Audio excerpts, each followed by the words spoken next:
Already నేను previous వ్లాగ్‌లో share చేసుకున్నాను. వడ్డాది వెంకటేశ్వర స్వామి టెంపుల్‌కి అయితే ఎళ్ళానని. ఇక ఆ టెంపుల్ నుంచి రిటర్న్ అయితే మేము స్టార్ట్ అయ్యాము. ఇక అక్కడి నుంచి మేము ఆ పక్కనే విజయరామరాజుపేటలో అమ్మమ్మ, తాతయ్య ఉంటారు. అక్కడ వాళ్ళని చూద్దామని అయితే మేము వెళ్ళాము.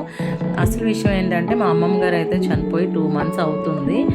ఇక్కడ తాతయ్య ఒక్కలే ఉన్నారు. తాతయ్యని చూడడం కోసం అయితే వెళ్తున్నాము. ఎప్పుడైనా మేము వస్తున్నాము అని చెప్తే ఆ మార్నింగ్ నుంచి నేను అక్కడికి వెళ్ళేంత వరకు కంటిన్యూస్‌గా కాల్స్ వస్తూనే ఉన్నాయి. అసలు నేను ఇక్కడికి వద్దామని బిఫోర్ డే నైట్ ఎప్పుడైతే అనుకున్నానో అప్పటి నుంచే నాకు చాలా బాధగా ఉంది. అసలు నేను వస్తున్నాను అంటే అసలు ఎన్ని చేసేది అమ్మమ్మ ఇలాగ అలాగని అలా ఫోన్ చేసి ఇంకా రాలేదని అంటూనే ఉండేది.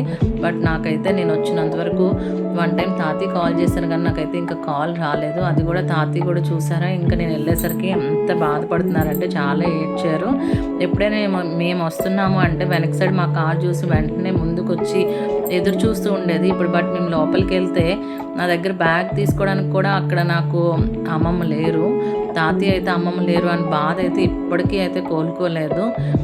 నాకు మా అమ్మమ్మ, తాతయ్య అంటే చాలా ఇష్టం. అది ఆల్రెడీ నేను మీతో షేర్ చేసుకున్నాను.